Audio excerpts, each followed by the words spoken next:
live with Brian McNally here out of Tampa Bay, Florida, with Meleeo.com, Meleeo. Young man, what does that even mean? So at its core, it means better or best. Oh. Yeah. So my business partner's an Italian guy, Jason Chiappetta, and we've kind of come up with names. And in our world, everything's XYZ, staffing solutions, very just generic, right? You know, and we wanted something that would stand out, and we wanted to just kind of be a single name. So we were kind of messing around with this concept. And he goes, Meleeo, and kind of like let it roll off the tongue. But in Italian, it's like Meglio, and there's a silent, G in there, so it doesn't make any sense. So, really, we just did the phonetic English spelling of, the word that means better or best. Listen, when the first time I heard it, it reminded me of Oreo, and it stuck in my head because of that. I don't know why, but it was easy. It was inviting. This is a great story of startup to CEO to exit and then managing your equity. And this is something that you and I have had great conversations over the phone. We finally now have a face-to-face conversation. We get to invest in really digging through some of this. And it's been a journey. And it's one of the, I think, most valuable conversations in Board of Advisors where, individuals like yourself come every single quarter. If you want to meet somebody that has gone through an exit, that has done the startup to CEO all the way through the exit and managing equity, Brian is the perfect conversation for you. Meeting a gentleman like Brian every quarter is something that is totally possible. If you want to get your invite at bainvite.com, feel free to do so. Or check out Meleeo at Meleeo.com. Feel free to do so as well. Now, for you, you had a partner, or you have a partner. It was a team. Tell me about getting this thing off the ground, because you guys are scrappy, and you're in a very, very focused niche that most people don't even know about. Yeah, so just like anything else, it's a journey, right? So me and my business partner, Jason, actually worked together years ago at a company called Klch&Forrest, locally. Yeah. And, you're working late nights, and you're working hard, and we'd always talk about our goals, our future vision, and I think we both talked about just being entrepreneurs, right? I mean, I would sit there talking about, I'm looking at buying a car wash, or, maybe I'll be a Chick-fil-A operator. Yeah. Like, it was always something, right? But just always that drive for more, right? I think the recognition for both of us that ultimately, if you're chasing freedom in life, right, you have to own something, right? Mm-hmm. Or you have to be real diligent with your investments and keep saving and, and go that way. I don't think either of us are very patient, so we chose the own something route. There you go. We kind of knew it would be there. And I think both top performers and people who would recognize flaws in process and want to fix things and get caught up in that bureaucracy of large organizations and just how slow they moved. And we'd always thought, hey, it could be better, faster. Why don't we just do it? And we'd have these conversations, and in the back of your mind, you're like, one day when I'm ready to do my own thing, right? This is somebody I should stay in touch with, right? So we both left that company and really growth-minded decisions. We both kind of left money on the table but went to other organizations where we could gain new skills and knowledge and experience. And I think through that we gained more confidence, right? But that fire was always still there. So it was maybe 4 years after we worked together. Oh, wow. So it was a reconvergence. Correct. But you both knew that you were both assets. We check in every once in a while. Yeah. We weren't even really close friends. Yeah. We're still kind of former working. You just knew he was an asset. He knew you were an asset. And we touched base with each other, and and then right around the same time, I was wrapping something up. We both were getting that itch, so we started conversations. I wasn't quite ready to leave where I was at. This has always been my plan, right? So I built my life this way. So when I was out making good money as a salesperson, I was still driving a car I paid off while my friends are driving BMWs, just stacking money away because I knew this would be something I wanted to do. And Jason was very similar minded. I still had a little bit more runway before I felt comfortable, right? Taking that risk, and he was raring to go. So he went out ahead of me, started Meleeo in early 2015, and I was a few months away. In late 2015, I joined. But we stayed in contact the whole time with strategy, what might the business look like, and all those sort of things. Okay, so How many years was it he was in business before you decided to team up? Like 8 months. 8 months. Yeah. So he made the call to you. We had been in discussions before he went out on his own about potentially doing it together. What made you stop what you were doing, stop the job, right? Yeah. And jump into your own scrappy startup? What transpired there? It was probably a confidence and finally a risk. There was a VP job on the table. And I was like, if I just get this VP job, get a couple years of that level of experience under my belt, then I'll be ready. Oh my God, that sounds so crazy to me though. In my mind. Years. Like that's years. I just was, I'm a planner, right? A planner, I've been saving money for 10 years, right? I'm want it to be perfect, right? I got to be perfect. I don't quite have the skills. Were you married at the time? Married. I was a sole provider I had one child already. The total responsibility. You were trying to make sure that you had everything squared away. Yeah, and I wanted to make sure that I had Why did you take the leap? Skills. The VP job, I didn't get it. And I think because I went in there talking about how we could fix this and fix that, and here's all the things that we can do, and I could tell that it kind of scared them, right? This guy's going to come in and change everything. No, yeah, not and him. to me, I was like, I just want to be better, right? Yeah. I know we can be better. And when that went away, I was like, I'm not built for this world. This isn't even right for me. I would have been miserable in that job. What do you mean when you say I wasn't built for this world? Are you talking about the corporate, infighting, political, everything, I just want to get the job Is there a little done. bit of this where you were not built for waiting on the approval of somebody to say? 100%. That for me, that's it. Yeah, right? it kind of irked me. I was like, I know I'm the right person for this job. And I looked around, I said, I know why you made the decision you did. But it was kind of proof that just trust your gut. Go do it. What are you doing? Yeah. Why are you even bothering, right? And I called Jason. I'm like, forget what I told you 6 months ago. I'm not waiting around. He's like, great, because I'm, this thing's... He's now knee-deep and he wants and he doesn't even want you anymore. He needs you.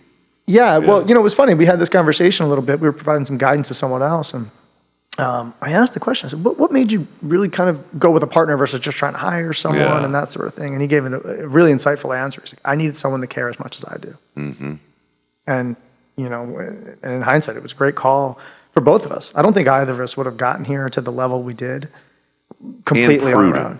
A good partner is a prudent partner, and he probably knew that you were prudent in planning for the future, doing the right thing, being responsible financially, time-wise, Yeah, I think, the partnership has been amazing, frankly.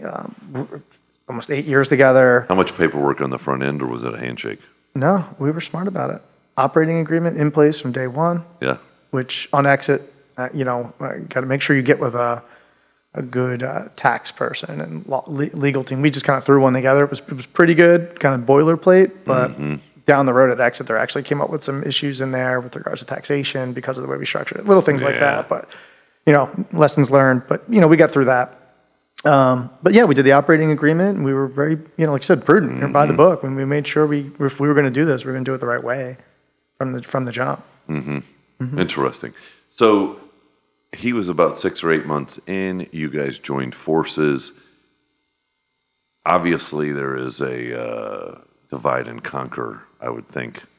A teamwork, but hey, you're going to take this, I'm going to take this. What did you take control of? What did he take control of? In the beginning and for most of the years, we weren't that definitive with it. We both came with sales backgrounds. So at the end of the day, we needed revenue. You knew you were selling something. Right. Yeah. What were you selling? We both had to sell, right? So the staffing services really is our core function. So staffing services for hospitals. Hospitals. And then within that, the revenue cycle of hospitals, which encompasses a bunch of different areas. And then within that, just specifically case management, utilization management, and clinical documentation improvement. So it's really where the clinical side of a hospital meets the business operations of the hospital. So we take clinically trained people. Usually where the gap is. Right. It's a muddy gray area that gets kicked around. It's so interesting when you speak with a doctor or a professional in that world that the entrepreneur side or the sales side seems they want to know where the book is. Like I was just on a call with another BA member that's going through a process of propping something up that seems to be becoming very profitable. We were just speaking about Natalie, right? Yeah. And her question constantly is there's no book for this. There's no how-to. There's no course, and there's also no limit. You know, I was doing X, and then we doubled that. Now I think I can double that, and it's just kind of in a sense, a wild west, right? Yeah. That professional world doesn't really get. Even there was another member that was a very renowned psychiatrist. Many of the same points of feedback, like the entrepreneur and sales space is so different than the professional space because it's so undefined, right? Mm-hmm. So how did that, tell me a little bit about that inside of your function in the hospital. What did you find? Where did we see the opportunity, so to speak? Why did we know? Yeah, well, so when we talked about those decisions we had made in our careers, right? Outside of, I'd come up kind of in the staffing world, which is somewhat commoditized, right? It's not rocket science, so to speak, but it just takes a lot of organizational skills, hard work, and just kind of a grittiness to be effective at it. But we both took steps in our careers to gain knowledge and experience, right? So, well, what's the why behind these needs? Why do they need people? What's really going on? What is the more macro the underpinning? Yeah, what's driving the need for this? And we invested time and energy in learning that. So prior to branching out, I had worked for a consulting firm and spent a lot of time with hospital executives, insurance company executives. Just listened to them and learned and kind of understood the drivers. So when we went in this area, we looked at some of the changes going on in healthcare. We're kind of moving from a fee-for-service to a value-based care, which just means at the end of the day, hospitals need to provide more efficient care at a lower cost. Right. So it takes a lot more just coordination internally and all these sort of things between the clinical and the business side. It starts to blend it. And then there's just the insurance companies are putting a lot of pressure on the hospitals with regards to reimbursement and these sort of things. And the areas that we support help ensure that the documentation is foundationally solid, right? So that the hospitals, when they send off their billing to the insurance companies, it's accurate and complete, so they can get the appropriate reimbursement. So it's audible and they can get paid. Yeah. Basically, they just want to get paid. Yeah. And they don't want. And if they can improve that, because they spend a lot of time and energy and KPI, resources on time to collect back from the insurance companies and this whole denial. So you're helping shorten time frames. You're ensuring increase revenue, improve quality scores, and improve the throughput of the hospital. With our care coordination team, that's another component of it. So from the point you teamed up to the point that you were really co-CEO and like it was a viable, operating, multi-million-dollar business. How long did it take you to build that out? 3 years. 3 years. And so in 3 years. 4 years. 3 or 4 years. Yeah. Where did you feel like the largest threshold was, like the sticking point? What was that? Because there's always this. In a business, you're like, man, we got it to there. And then it was like we had to do something different before we were able to kind of break through that. Where was that for you guys? I don't know about different, to be honest. I think our success just came from consistency, discipline, repeating the same actions over and over again, building relationships. Hammer, nail. Yeah, I think the big leap happened when we talking about looking at the kind of the genesis of these needs. We realized that our best projects, the multiple needs that went for a long time, that seemed to have some real value that we were able to add for our clients. Not just, I lost a person and I need a body, but there was a strategic initiative, a performance improvement initiative around what these hospitals were doing for a certain outcome, whether it be mitigating denials or improving some sort of key KPI, right? We linked that back as we started realizing, we started asking those questions. Why did you need this many people? What are you actually looking to achieve? And we're changing our whole model of how we do this operation. And we start to hear that over and over again. And we recognize that hospitals, because of these challenges, the reason we wanted to invest in this area, they were taking on these strategic initiatives at an executive level. So I would say a big leap that happened was we went and I invested some time. This is maybe that departure where Jason kind of kept the day-to-day going, focused on our existing clients and just bringing in new clients for kind of our little bit more of our churn and burn business. Right. And I took a risk, we took a risk to where I focused more heavily on just building relationships with like vertical partnerships, big consulting firms, building relationships at the executive hospital level okay. so that we could get ahead of these initiatives. We realized the larger consulting firms, they knew these initiatives were coming 6 months before anybody because they were the one recommending that it happen. Already. Yeah. And they're trusted advisors to those executives. So now they're referring you. Yeah. And we proved our ability to be a stable partner, deliver, be excellent at what we do. When did you know you were building this to sell it? Before we started it. So you went in from day one knowing that you're building this to sell it. 100%. Have you read the book Built to Sell? Values, no. Yeah.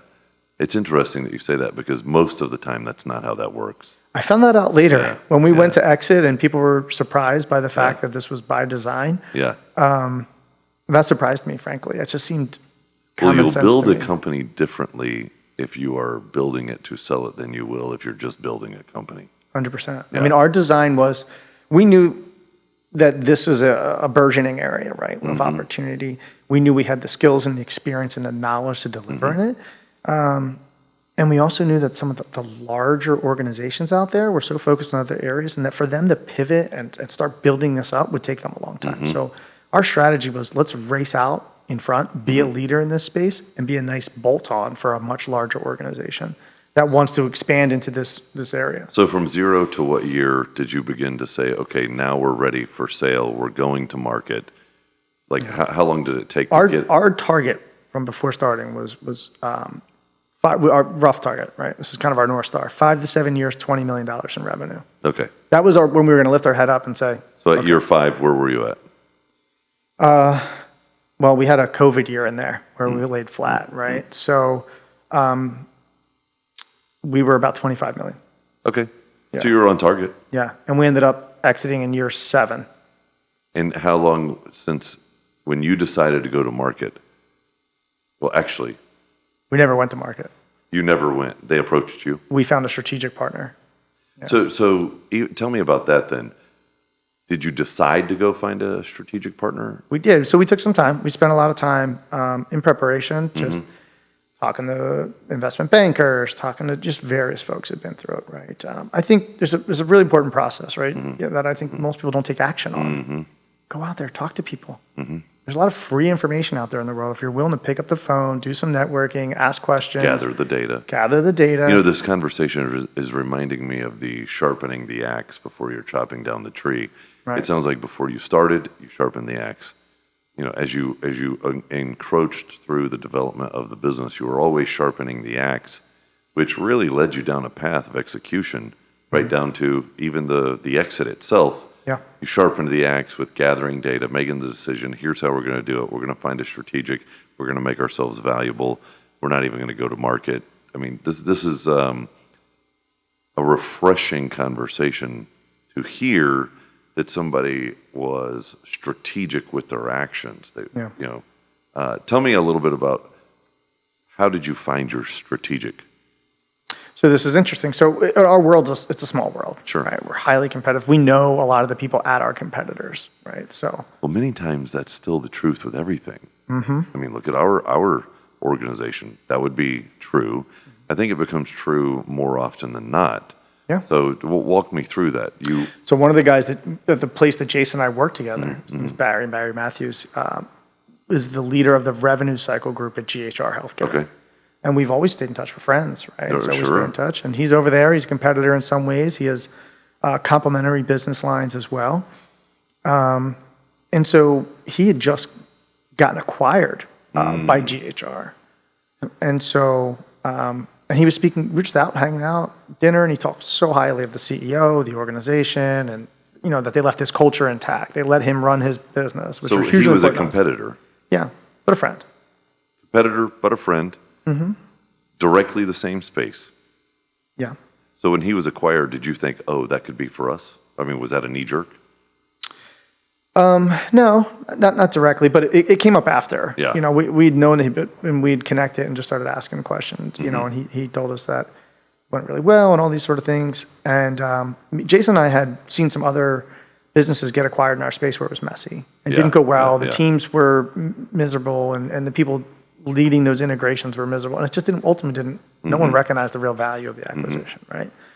So we were cognizant of that, in our mind, we're not going anywhere. We want to see the business thrive. We want our team to be taken care of. Our culture internally is, I hear people say like, oh, your business isn't a family. But I mean, we've really kind of grown that way. We've got a culture of kind of flexibility with accountability is what we call it, right? So we really give a lot of autonomy to our team. We've made a lot of promises to our team that you run your desk the way you run it, and we're here to support you, move the roadblocks. We're going to put a lot of pressure on you, challenge you to be great, and do the right thing for our clients and our consultants. But, and we wanted that to be intact. We did not want the real our people. Product still, though, is staffing. Yeah. Okay. And how layered? So, because when I see a staffing company, I see that as the product.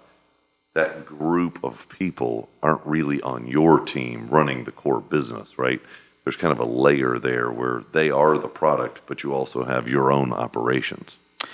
Right. So what I would call our consultants, the people that we have deployed throughout the country. The product. Yeah. They're the product. So to speak, yeah. How many people would you say were on the back office? Internally we had 25. 25. Yeah. And then at any given time, how many people did you have deployed? 250, 300. Oh, okay. Yeah. Good size. Yeah. And when your friend was acquired, you ended up having that conversation. How long did it take you to think, this could be also relevant to us? Not long. I mean, it was after we had the conversation, we kind of looked at each other and said, oh, maybe we need to see what's going on over here. Did you approach them, or did they approach you? We had some other folks who got us connected with the CEO that had relationships. Yeah. So we approached them. So you used the relationship to make that connection? Mm-hmm. And tell me about how you approached that. Like, what was the strategy there? Was it a proposal? Was it a proposition? Was it just, hey, we're doing something? Get to know you. Yeah. Yeah, it was just very much a get to know. Hey, we're considering our options. Are we going to go to market? Are we going to take on private equity ourselves? So you just ran it under their nose. Mm-hmm. You just kind of said, hey, like, yeah. It was a casual scenario. Very casual. There wasn't a big push. It wasn't like you were selling it. You just said, hey, here's what we're thinking. Yeah, more or less. Yeah. Because at the time, we're kind of working through the process on our end. Do we want to sell the whole company? Do we want to sell half and take on private equity and keep going? Because, I mean, our CAGR was amazing. Our business is still growing, right? Mm-hmm. But I think ultimately staying true to our core, what we wanted to do from the start and knowing your own limitations. Right, you talked about this other person growing like crazy. It can just keep going. Once you start having that conversation, though, I mean, did you get pretty excited about an exit? Were you yes and no? It was tough. Because that's the whole point. You started it. That was the goal. That was the mission. You did all the hard work. Yeah. Now you're staring at the conversation. You're having the conversation. You're thinking, dollars are going to hit the bank account. Does it get exciting? Does it get scary? Tell me about that. A bit of both, right? Because. More exciting or more scary? More exciting. More exciting. Certainly scary. I mean, it's everything. It's our life. I mean, this is ingrained in what we've been doing for the last 7 years at this time, right? I mean, this is everything. Mm-hmm. And the idea of accomplishing that goal is super exciting. You set out, you have this dream, you're a sales guy, a glorified Was there any guy. fear in what do you do next? Or was that more of a... No, not so much that. But fear that we were leaving too early was more. That was going to be my next business. question. That was all the feedback when we talked to bankers. Everyone's like, "You're on a rocket ship to the moon. Why are you jumping off? Why are you doing this?" Right? That was a big question. Isn't that great timing when you're on a rocket ship? Like, you watch things. Well, we just went through COVID a few years. Before that, I just continually pushing my chips back in the table and betting on this business and us and our team, and it was amazing. But I would say COVID probably rattled us a little bit, right? You lose 60% or 50% of your business in 6 weeks. Of this thing that you thought was just going to the moon, right? And it's real easy to kind of be greedy. Say, I want more because look, if we just hold on one more year and then go to market, look where it goes and all these sort of things. Like with stock, if I just wait a little longer, will you could say up? that forever, right? And you turn around and it's like, what just happened? And we talked about being disciplined, being a key to our success. And I think when we sat down and looked at each other and said, let's just stick with the plan. What was it like to actually get the exit check or wire? How'd that feel? I wept. Really? It was an overwhelming. Probably for many reasons, not just for the money, but for the... Not for the money at all, like frankly. It crossing the finish line. Just the accomplishment of it, Yeah. 100%. Yeah, I mean, I come from humble means. My dad's a longshoreman. My mom's worked every, random administrative job, like anything she could do while taking care of us and all. What do they think things. about it? It's funny. Like my wife, like they're just happy for me. Yeah. No one. We're not those kind of people. Yeah. I mean, honestly, we're just not. We're not built that way. Like for me, it's an accomplishment. Which I think is better. We had a great. Me, Jason, our wives went out for dinner Friday night. Had an amazing dinner. Saturday, I went to a kid's birthday party with my kid. Yeah. Sunday, we saw Buzz Lightyear. Monday, I was back at the office. I mean, and that was that. It was a relief. It was like, because you walk around with that pressure. Everything's in, right? And so it was like a release valve. And I think that's what that emotion was. I think what I'm trying to really get to here is, let's say everybody's putting it all on the line. Mm-hmm. They're sacrificing time from themselves, taking care of themselves, taking care of the family, investing time with the wife. You're making all of these investments sometimes for years, or these sacrifices to invest in a business or a company. And then when you do have the transaction, would you say, yes, it was worth it? 100%. 100%. Because my goal was it was the freedom that financial independence provides, not things. I don't need things. So in my scope or optics, I think the reason that you can confidently say that is, at Board of Advisors, I deal with so many different members from so many different ventures. What I see in you is you had a time frame, you had a plan, you had a partner and a time frame, and you were able to execute it without it dragging on forever. And something that was intended for 5 to 7 didn't take 15 or 20. Mm-hmm. So you now made the leap, got the check, and can reposture into how do you support potentially that company or your equity, whatever the deal ended up being. Mm-hmm. Let's talk about that a little bit. You made it valuable for time invested without it dragging, right? I think that's really why I feel you can be so confident. Yeah.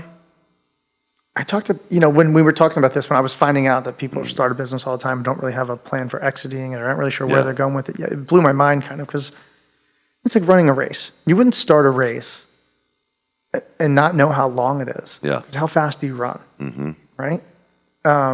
We knew we could sprint for the entire period of time and have that growth because we knew roughly where the finish line was. Sure. Right? We could pace, appropriately. And I think that's important. Mm-hmm. Otherwise, I think you're almost setting yourself up for burnout, right? You can't sprint the growth that we had for 15 years straight. Right. So would you say that's and never knowing when the finish line is? One of the principles that you would pass on to others is know where the finish line, when you 100%. Start, know where the finish line is. Have a good idea, yeah. Mm-hmm. For sure. You're going to have bumps along the way. We lost a whole year to COVID, right? I mean, sure. That threw off our initial plan, right? But yeah, so, and I wouldn't be overly prescriptive about it. I think some people are, and I get goals and having strategy, but so at the end of the day, you're going to get kicked in the teeth every day. You have to have a North Star that you're heading towards. Yeah. And you're going to find, some days you're going to have to cross a river and you're going to go 5 miles out of your way and you're going to have to come back. And you know what I mean? And I think some people overthink it. Just start going in a direction, have a plan, and adapt and overcome along the way. Is the amount what you wanted? Yeah. Yeah. And then did you buy anything that you wouldn't have normally bought for yourself, or did you just keep trucking? Nothing really. Yeah. Oh, I finally got rid of my paid off 2011 Kia Optima and bought a pickup truck. There you go. Pretty standard pickup truck. Like I don't, I'm going to take my family on a big vacation next year, like all my family, my moms, the grandmoms. Where are you going? We're going to go to Costa Rica. There you go. For a while and take everyone down there. You should talk to Corey. Corey's down there right now. Yeah, that's what I heard. Yeah. So, but honestly, we're not. I don't need more things, to be honest with you. How are you with your time? Do you have a lot of time, or is your time pretty well encroached on still with work? Still pretty well encroached on. It's a little more manageable now. Yeah. We've built some other layers, and with the integration happening, there's some other folks to lean into and everything. So So from that perspective, it's good. So post exit, did you keep equity? Yeah. And would you recommend that? Yeah. I mean, I think there's a huge opportunity for us to grow. Well, as they say, taking 2 bites of the apple. Sometimes, you get the exit, you build a moat around the family, then you have an opportunity to get another bite of the apple later when the larger entity either goes public or exits themselves or whatever that might be. So managing your equity, tell me about, because you kind of have you're in an interesting position. You've had an exit, but you're now managing the equity. How does that feel? What is that like? Why is it different? Not much different, right? So, like to your point, you can kind of put that aside and it's there and it's a safety net, which I think just from a personal day-to-day perspective, I can breathe a little easier. I think people said, you just look lighter. Because I was carrying all that around. That pressure is immense for all those years. But now, I still do you think differently? A little bit. When you're managing your team, when you're making decisions, when you're innovating, is it a little bit because that level of there's a little more freedom. I've been more empathetic, to be honest with you. Because it wasn't so much like the risk is so immense. Do you feel like it's less about you and more about really building the brand? Yeah, and the people, and investing in the people, and making sure that their careers are developing and they're gaining skills. I've been able to kind of focus more on, I want to get this person to the next level because I think they're awesome and I think they're going to be amazing. So how do I just share more with them and knowledge? Because for the last couple of years, you're going through an exit, you're trying to get the... So you're really building the people up at this point. Absolutely. Does that feel more fulfilling? So much more fulfilling. Yeah. It's amazing. And we really did a good bit along the way. But you had to. Yeah. Right now it's because I really want to. Yeah. I enjoy it. I really do. I love supporting people. I love watching people grow and succeed and achieve their goals. And here's an interesting ratio and contrast: the amount of hours you worked before the exit, and now the amount of hours you work after the exit. Did it change?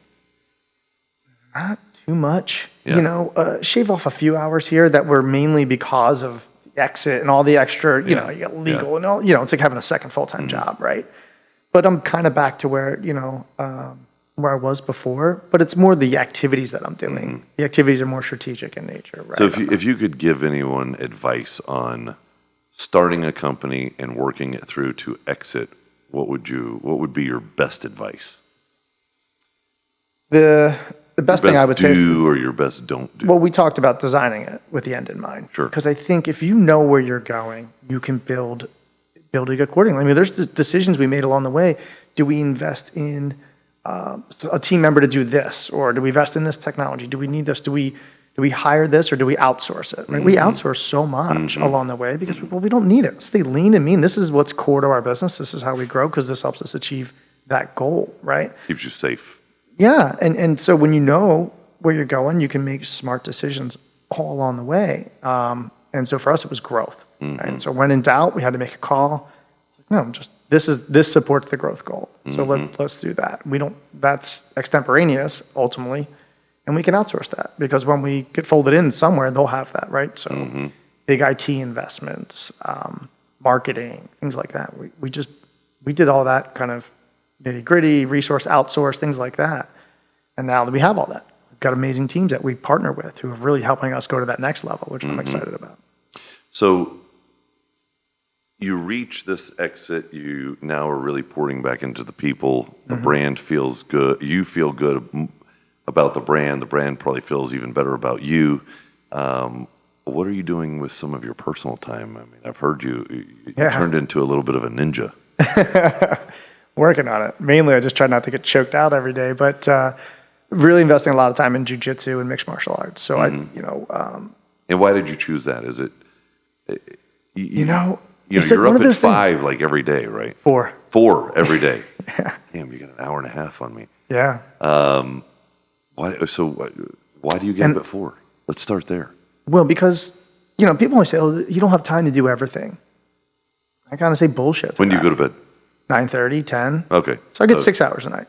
Yeah, I get 6 solid hours. I think the key is just doing it at the same time. Where I get messed up is if I stay up to 11 and if I stayed up to 11 and got up at 5, one random night during the week, I'd be wrecked. It would throw me off. It's about being disciplined and having that schedule. Yeah. That's really what allows me to do it. And the reason I started doing that was because I wanted to take on this activity. I still want to be an excellent father and husband, and I didn't want my my leadership, my work to suffer. So when do you cut work? I stop. It depends on the day. There's some days on there till 6:30, 5:30. But I start 2 days a week. I start at 6:30 a.m. I'm at my desk. That's my plan. So that's why I get up at 4. I can get a workout in. Work at home or do you work at the office? I work at home and I go in the office sometimes. So we've got an office here in Channelside. The GHR team has an office there. We just moved our team into it. We just blew it out, did a big expansion. We just opened last week, actually. It's awesome. Right in Water Street. And why did you choose Jiu-Jitsu this late in life? What are you, 38? I'm 41. 41. Yeah. So I started when I was 39. Yeah. I like that. Let's go keep that. It made you younger. Yeah. So I did weight training and just basic working out and stuff, right? But in high school, I was an athlete, played lacrosse and things. So I think what I was missing was that athletic challenge, right? And you could do club sports and this and that, but I guess I always kind of wanted to do karate or something as a kid, and we didn't have money for karate classes, right? So it wasn't happening.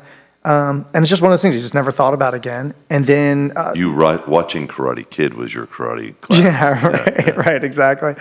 We'll get you the pajamas. And I've always been. The movie. I'm always a scrappy guy, right? Yeah. I come from Northeast Philly. Like it's an area where you don't take shit, right? Yeah. Even if you're small, you got to stand up for yourself. Sure. That's it. Like my dad would be the type of guy. If I came home with a black eye, he'd be like, at least does he know he was in a fight? And I'd be like, yeah. Part of the culture. Yeah, it's a cultural thing, right? So kind of scrappy, kind of feel good about that. But then, you realize like, well, what do I really know? Am I really as tough as I think I am in my head? No. And during that time in 2020 with COVID, right? Things were really bad. I'd kind of gotten off my game from it, working out. I was kind of depressed, right? And I read David Goggins' Can't Hurt Me. Somebody said, you got to check out this book, man. And I'm like... I was just listening to that interview. Like this whole concept of just like, I just kind of looked around. I was like, man, I'm wallowing in my misery right now. I'm being a little bitch, so to speak, right? And I'm like, that's not you. You're a fighter. And I'm like, all right, well, if that's the mentality I'm going to have, like I want to just really try something hard. Yeah. Right? I'm going to try something really hard. And I watched Joe Rogan, things like that. And I saw, I'm like, yeah, I'm going to just check this out. I just signed up and went in one day. I'm like, okay, let's go, hop in. Wow. And then I loved it. It was so humbling. Humbling and challenging. What made you attach to it so well? Because it's believe it or not, you have to think a lot. Mm-hmm. So someone described it as like high level chess. You have to go into a gear. You do. That blocks everything else out. 100%. Yeah. Yeah. I mean, when I'm in there, there's nothing else going on. It's just that, and it's totally exhausting, right? Mm-hmm. I mean, it's an all encompassing endeavor. Mentally, physically, you have to be all in. It's different than working out, though. Totally different. Because working out many times is more like a meditation in the sense of stretching, resistance, so forth. Yeah.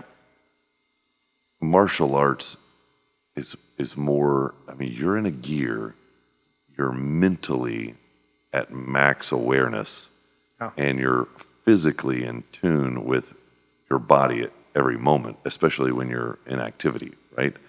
Yeah, I mean, generally speaking, I'm a pretty intense guy. I can be historically, especially when I was younger. Like, I get really tense. I'm emotional. I'm intense. I'm a fighter, right? Like I'm just that kind of person, right?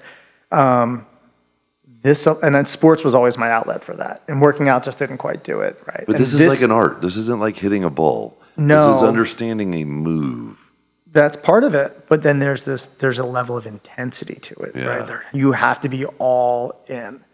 And you have to be thinking, right? So it's a lot like sports. I mean, if you're going to go out on a football field, like you need to know the play, you need to know what's coming, but you also need to be able to react. Well, there's physically. an interesting perspective too, where when you're 41, most people don't sign up to get hit, right, or twisted up, right? Yeah. So and you wanted it.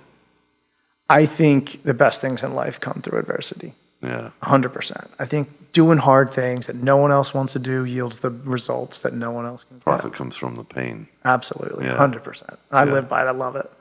And I'm like that at work. I mean, I'm like that in everything I do, right? And you're gonna do a competition. Yeah. So this is, Is it MMA that you're doing? So yeah.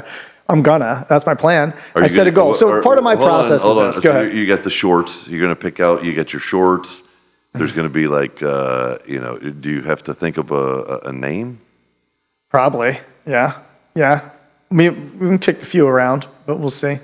Interesting. Yeah. So interesting. The idea here, like with me, if I can dream it up, right? And I kind of want to make it a reality, right? And same, that was how business was. I mean, even starting back to when I was a kid in Philadelphia before I moved to Florida for college. No one leaves my town. Like, it's just not something you do. Are you going to do this in Tampa?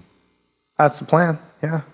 All right, I'm going to have to come out. Yeah. I'm going to see if I can build, when I do it, when I do it, I'm going to try and make a charitable component around it. I'm going to be the guy that has the first loudest obnoxious comment. McNally, kill him. No, whatever it is, right? Break his face. Yeah. So, but it's sport. You're not trying to necessarily, I guess you are. You're trying to win. In that one, that's a different game. Yeah. You're in kill mode. You have to be, right? It's a fight. It's a fight. Yeah, that's a fight. So I just kind of, once I got into jiu-jitsu, I was like, well, where can I take this? What do you do? They're like, well, you can do competitions and you can do this. I'm like, well, I kind of want to do this MMA thing. I like striking and stuff too. Well, I'm like, am I too old to do one? MMA, there's like no gloves though. Yeah, it's gloves. But they're just smaller. It's like UFC style. Yeah, they look like batting gloves. Yeah, it's kind of like that. They're not boxing gloves. They look like batting gloves. Well, what are you going to do? So that was just it. I was like, well, where can I do that? And the coach was like, yeah, if you're willing to put in the work and you hit a certain level in jiu-jitsu and then you put in the work and train, we'll get you an amateur fight. You can do it if that's really what you want to do. And he told me, he's like, there's a guy in here like 45. He did it. Came out of the Air Force and he won. But he trained, Brian, like all the time. He put in the work. And part of me just... Have you ever, the level have you of ever discipline, fought in a ring? Not in a ring. I did a jiu-jitsu competition. I'll be doing another one here in September. You did? Yeah. But those aren't fight. Jiu-jitsu competition's different than, striking. There's no one's getting punched in the face in jiu-jitsu competition. It's just like wrestling. Dude. I got myself into a situation one time. I walked in. It was a Friday evening. I walked into a bar just to kind of see what was going on, and they had a ring set up. And before you knew it, you were in there? I was elected by just people that I knew. Oh, he should. No, I shouldn't. I was in a suit. I had no interest. I had a long day. It was on a Friday, a long week. I had zero interest. I wasn't in the mind state that you are, where it's like, oh, this and this isn't something you train for. I just walked in to see some buddies and have a beer, shoot some pool, and I was out, right? Yeah. Now, somehow I ended up with those Rocky shorts on. Oh, boy. I ended up in that ring, and it was brutal. This guy he was, not only was it unexpected and brutal, he was known in Tampa as one of the top, amateur MMA guys. Oh, gosh. And I'm like, what? You guys? Now, at the time, it was more of a physical presence thing. I was training very hard. I was, at pretty peak physical presentation, if you will. Mm-hmm. But I definitely wasn't ready for that. And so my brother was there, and he's like, hey, man, I got one piece of advice for you. Make it good. What is it? He goes, you better hit him hard. I was like, oh, my God. So it was an interesting sparring session where, when you're not really prepping for it and you get hit, there's this aspect of, dude, this is real. Yeah. He wasn't just love tapping me. He hit me. And now you're boxing. It was boxing, right? Right. And to go back and forth was, it was an eye opener. Like, it's an adrenaline rush, but it also says, man, what if you found yourself out on the street? Right. And somebody's doing that stuff. So I always reflect back when you said, hey, I started doing jiu-jitsu. I think everybody should practice something so that they're not caught off guard. They are ready. They are skilled. They have a reference point of what to do if they were to get into a situation that they obviously were caught off guard. I think, certainly from that perspective, right? People need to learn how to defend themselves and all these sort of things. I think it was a big part of it for me. am I really capable of defending myself, my family, if I needed to? So that's part of it. I think more broadly from a societal perspective, people need to feel physicality again, because I think we've spent too much time behind keyboards and text messages, and you get a lot of negativity in the world towards each other. People talk a lot of smack. And I think if people just felt the reality of trying to say that across the room from somebody who could do them physical harm, I think a lot of that would go away. And I think just even being in jiu-jitsu for a day or something and having someone just grab you, just grab you with some real authority will make you realize that, you know, maybe I should back down on the keyboard tough guy stuff. It inspires you to get your shit together, but it also inspires you to be more humble and aware and respectful of others. Most respectful, nicest people are in that gym. And I'm talking, there's doctors in there, there's students, there's, you know, military, cops, you name it, teachers, you know, IT guys, everyone's in there. And you wouldn't know because, you know, it's not like you wear a badge to say, I'm Dr. Lou today. You know what I mean? Over time, you're like, no way, you're a nurse. Nice to meet you, know, or whatever. You end up having a conversation, right? There's CEOs, you don't know. It's hard to It's tell. It's the most respectful group of people. So humble, so disciplined. And I think it's because of, you know, there's a real groundedness that comes from it, you know? And I think people could use that in their life, you know? Spend too much time in front of the TV. People forget, and their imagination gets away with them on what they think they can do where they really can't. And I learned that too. I went in there right away. I'm like, oh, I'm in great shape. I can physically. And there was guys who looked like they were completely out of shape, and they moved like a turtle. They just slowly grabbed you and pull you in and like wrap you like a boa constrictor, and the next thing you know, you can't breathe. Tying you in a bow. And you're like, what just happened? This old guy, out of shape old guy, just barely moved and twisted me into a pretzel. That's funny. And that was really humbling. You know?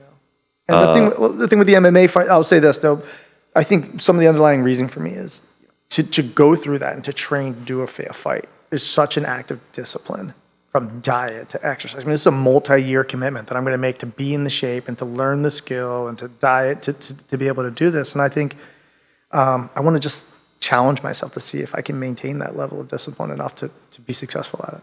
So if you could put a bow on this conversation, we just talked about you being wrapped up in a bow from the guy moving so slow and methodically, right? Right. What type of advice would you leave the listeners with when it comes to making a plan, going, you know, shooting for that finish line, whether it's business, whether it's, you know, martial arts, whether it's setting goals, family? You know, you seem to be pretty strategic in deciding what you want to do, plotting the path, and getting it done, right? What would you leave people with as a resource, a nugget, something that you would say, don't forget, or here's what you can do, here's what you can live by? First, I would say don't overcomplicate it, in a way, right? I think people spend time thinking about all the reasons it could go wrong. So in my mind, all I do is kind of like a big equation. Right? I come up with an idea, something I want, whether it's, you know, be about father or, you know, jiu-jitsu or work, is goal to build a business, whatever it is. Okay, in my mind, that's something I want to do. I want to accomplish it. I start immediately. I don't look for the reasons why it won't work. I think of the reasons it will work. Right. So one, just a positive attitude in a way, like, okay, this can happen, right?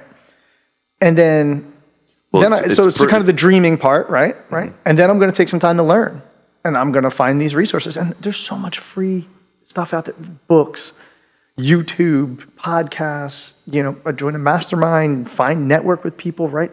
There's so much information out there, but take action. These people read books, or they watch YouTube videos. You know, when I was talking about those days, when I was talking about growing businesses, I wasn't joking. I had the idea to do a car wash. You know what I did? I walked in the car washes and I asked for the owner.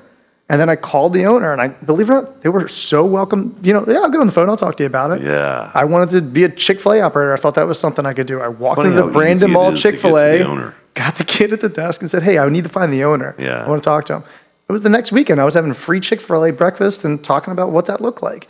Well, take action, right? Learn, but it's all part of the learning. And then once you have the idea, you've kind of solved for some of the problems. You're not going to solve for all of them. So don't think you have to solve and have this amazing detailed business plan where everything's worked out to the penny for the next. It's a facade. It's going to have to change a million times before you get where you're at. Just have a plan, have a North Star that you want to chase, and follow it. But then the last part is execute. Take the risk. Well, I like the aspect of what you're saying. Build your life around it. When you said start having conversations. When you have an idea, start having conversations with people that are doing something that you think you might want to do. Yeah. Open the door, ask for the owner, have a conversation. You'll be surprised how quickly you find grace and contribution from these parties. I think great relationships start with conversations. One of my guys actually says, relationships live inside conversations, right? So beginning to survey those doing what you think you might want to do, and like you said, just take that and start making a plan, or disqualify your plan and move on to the next conversation, right? Yeah. You may find out I don't want to do that at all. I think I would say one other thing that's important for me that I do, like I'm talking about this MMA fight. Right? I mean, it's not in stone. I don't have a date. I just know that I said I was going to do it. So now I've told the whole world I'm going to do it. So now I have the most massive accountability group of people who go, hey, what's going on with that? Are you going to do that? Yeah. Right? So with that, same with when I said I was going to, I've told people for years I was going to start a business, You've become a sayer. Yeah, I just say it. I'm going to do it. You say it and you do it. Yeah. Well, for me, I don't like letting people down. Times. I say it all the time. Yeah. Got a reminder. So what are you saying now that you're not doing? Well, right now, the fight. There's that. I'm hyper focused on my family. And I want to grow. I want to integrate and grow the business, and then I want to really focus on being like the best at ever. And and some of that's just admitting faults. What ages are the kids? It's 10 and 6. 10 and 6. Yeah. Beautiful. And through the whole thing with the business, I was there, always there, right? I never missed anything. I was always I prided myself on it. I was like, oh, I'm a great dad, But I realized that in my mind, they weren't, it'd be like someone would talk to me and I'm kind of half paying attention, right? And I've kind of recommitted to really repairing those relationships on a level that they're probably being there mentally, not just physically. Fully being present, right? I like that. And just trying to have that best relationship. So I took action, right? I'm reading books. I went to a family therapist, sat down. I was like, hey, these are skills I don't have. Help me with this. And it's been hugely helpful. And my relationship with my kids have already, but you have to, you have to leave the ego. Just like in business, I left my ego at the door with my team. I'm super vulnerable with them. If you're not willing to admit where your faults are at, you can't fix them, right? And with anything, right? With Jiu-Jitsu is a good example, right? I go in there, I'm getting my butt kicked for a year and a half, right? But I'm willing to admit I don't know. I just want to learn. Yeah. And once you learn, now you can take action, you can fix it and grow, and you have to continue to grow and challenge yourselves. I think a lot of the listeners today have probably fallen in love with a lot of the things that you said, from the aspect of, start a business with a plan, move through it with a real goal. It's even cool to have a partner. You've walked through the startup, you've walked through the exit, you've become that CEO, walked through the exit, you're managing your equity, you're managing your life, you took on martial arts, and you're really honing yourself in with your family. Ladies and gentlemen, if you want to meet individuals like Brian, and Brian specifically, get your invite at BA Invite. It's actually bainvite.com.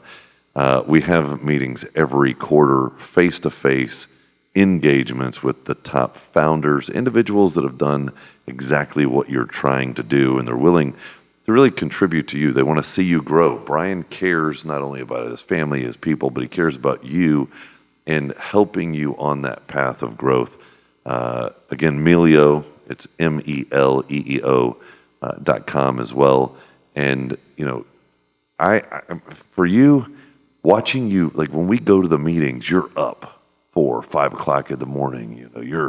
You're out hours before the meeting is even starting. That tenacity and that attack on life is something that I think inspiring across the membership, and just inspiring across the people that you touch. It's I think I have a way to describe that to you. When you say looking forward, right? Yeah. And I was thinking a lot about this recently. I'm like, what am I trying to do, right? And I would say pursuing my potential. I think I don't want to look back at the end of my life and say, there's more there. You could have left. You left something on the table. Sure.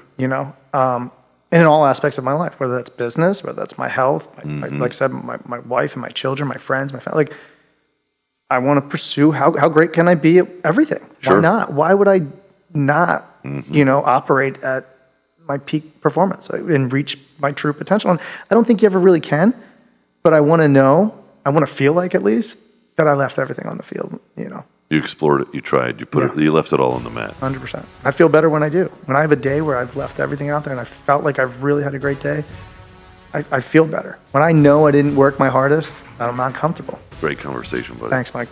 Absolutely. I'm glad you came out. Yeah, I enjoyed Let's do this again. You got it.